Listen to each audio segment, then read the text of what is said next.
Assalamualaikum warahmatullahi wabarakatuh.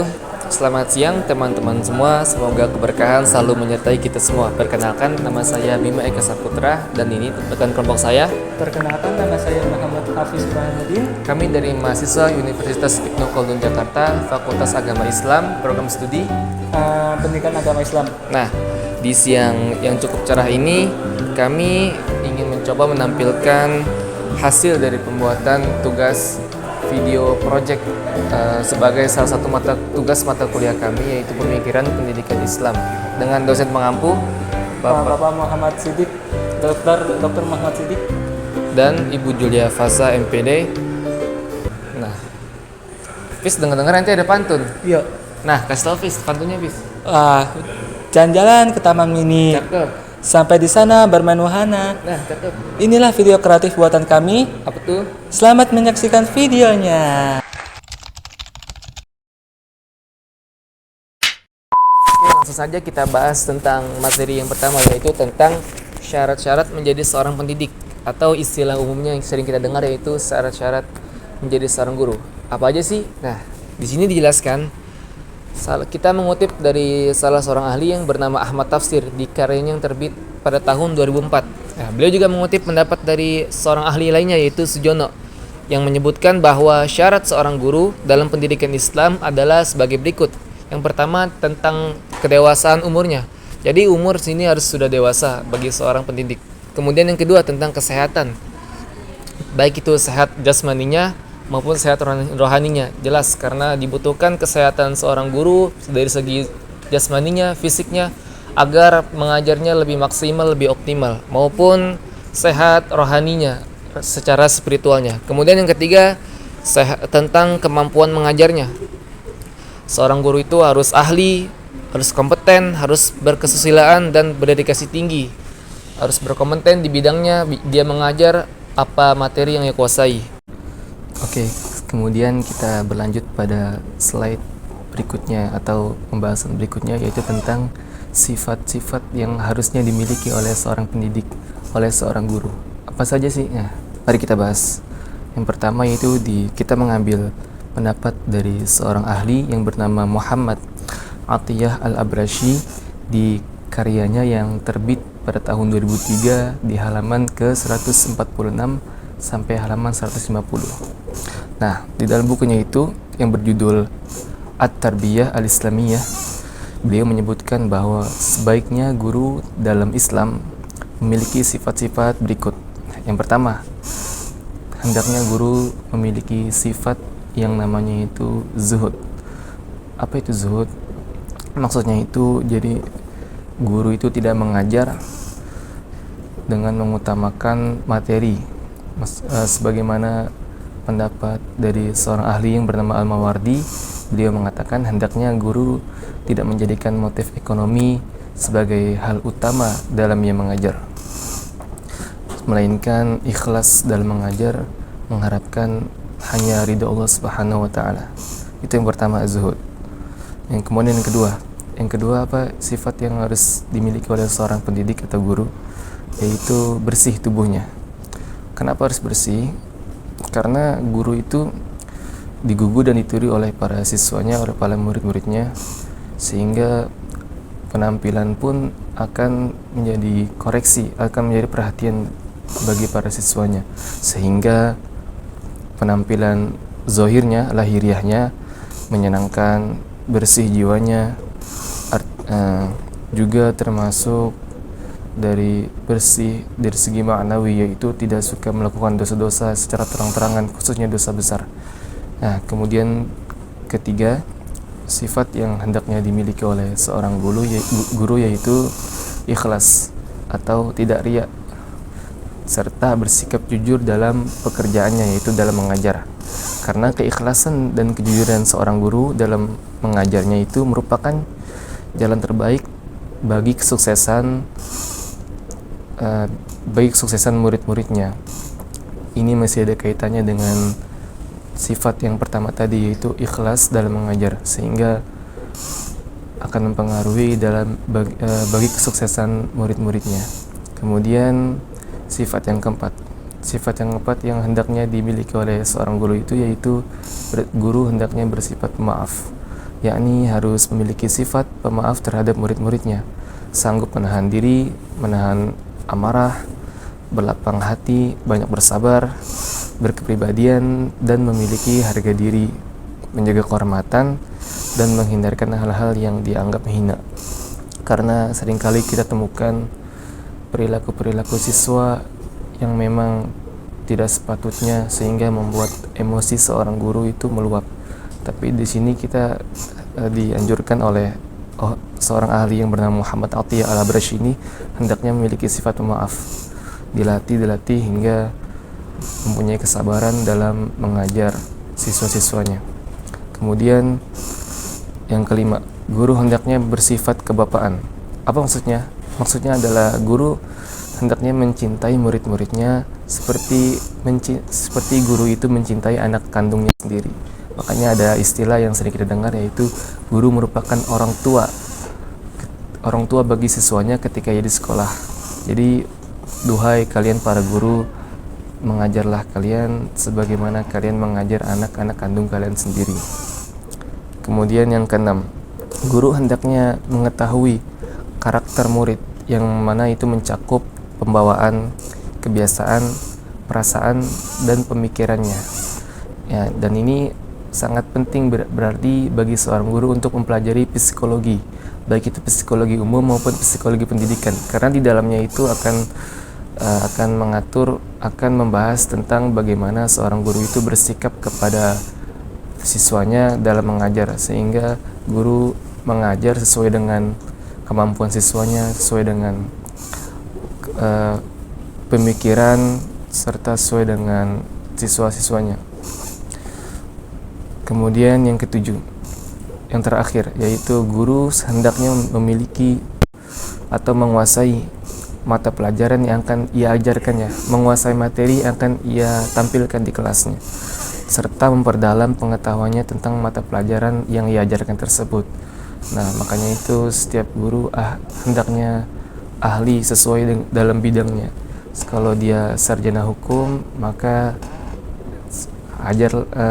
mengajar sesuai dengan fashionnya, sesuai dengan jurusannya, jangan pula sebaliknya. Nah, baik teman-teman, kita akan bahas selanjutnya yakni tentang kode etik pendidik. Kode etik pendidik yakni ada beberapa sifat yang berkaitan dengan kita, yakni pertama tentang pendidik yang insyaf. Maksud di sini kenapa kita harus beriman lagi kepada Allah Subhanahu wa taala, yakni dengan cara berbanyak-banyak berilmu atau kita berbanyak-banyak bertawakal kepada Allah. Nah, selanjutnya yakni pendidik hendaknya memelihara kemuliaan. Itu maksudnya gimana? Kita harus sebagai guru, kita haruslah memuliakan peserta didik dengan cara ya kita harus menghormati, menghargai dan lain-lain sebagainya. Dan yang selanjutnya tentang pendidiknya yaitu bersifat zuhud. Yang di sini dalam artian kata yakni dia mengambil rezeki. Maksudnya di sini yakni rezeki di dunia hanya untuk sekedar memenuhi kebutuhan pokok, yakni jangan di satu titik saja, melainkan kita harus bekerja lagi tempat lain gitu.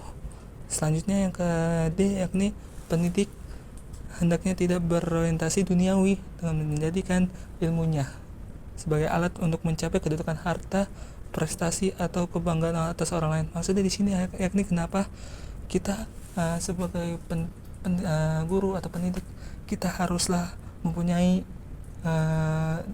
prestasi yang sangat tinggi atau ilmu yang sangat banyak untuk menyampaikan kepada siswanya agar siswanya lebih pintar daripada kita, gitu maksudnya. Nah, selanjutnya yakni kode etik yang berhubungan dengan pelajar atau peserta didik. Nah, ada beberapa poin, yakni diantaranya ada 5 poin. Yang pertama yakni kita sebelum berangkat untuk mengajar ke peserta didik, kita harus berwudu atau kita bersuci dari hadas atau kotoran.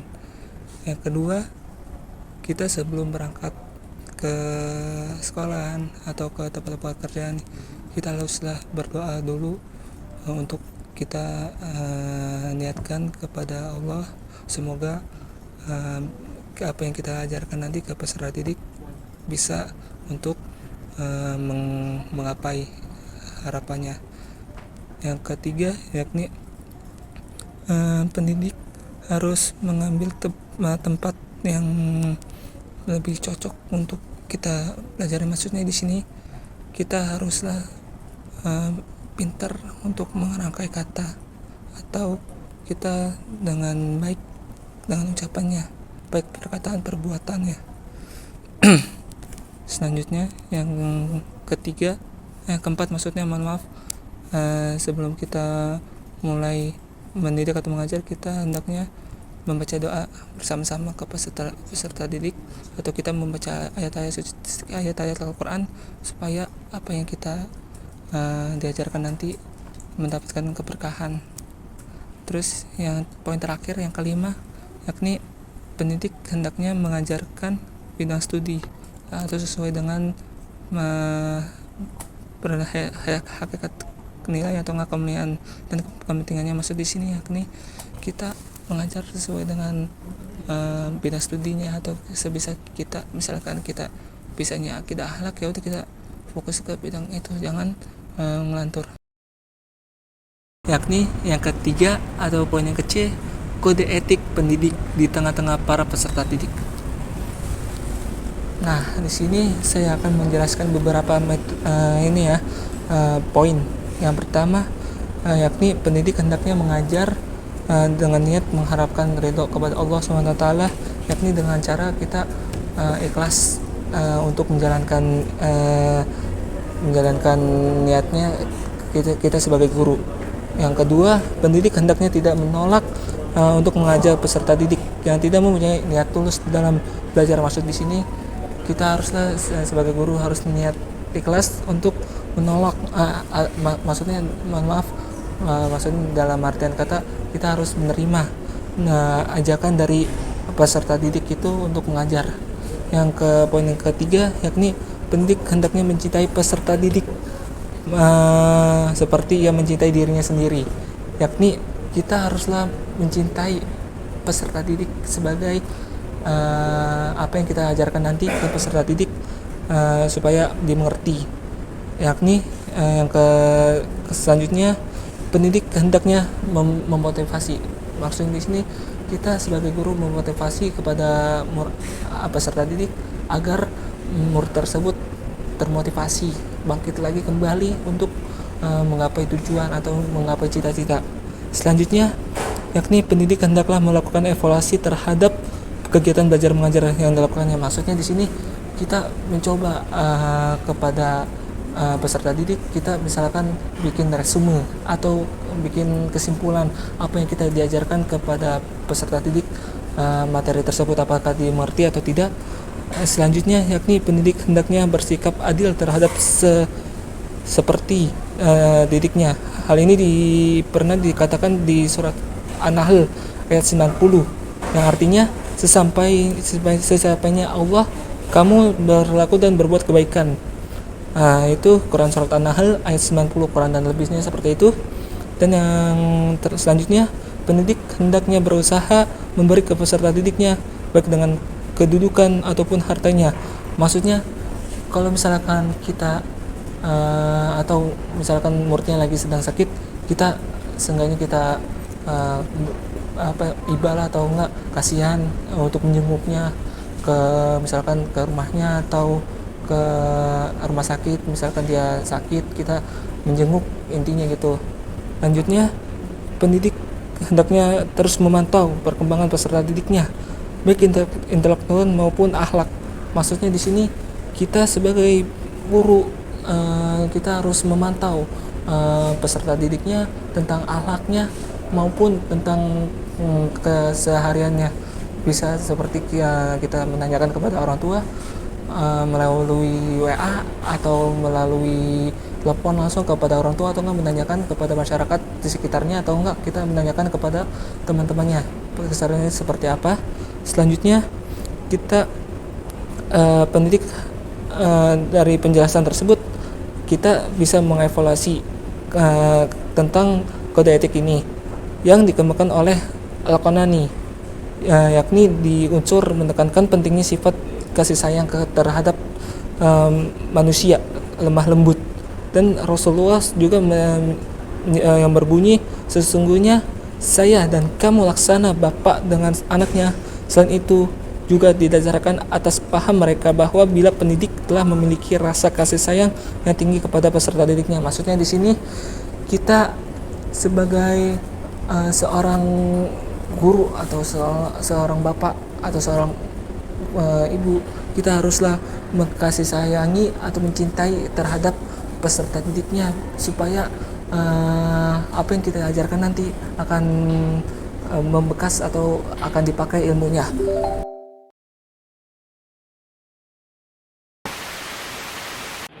Assalamualaikum warahmatullahi wabarakatuh. Selamat siang teman-teman. Perkenalkan teman-teman. Oke, mulai Fis. Nah, Mulai. kode etik. Nah, selanjutnya yakni tentang kode. Ya, jalan-jalan ke pasar kita. Cakep. Pulangnya beli alpukat. Cakep. Halo.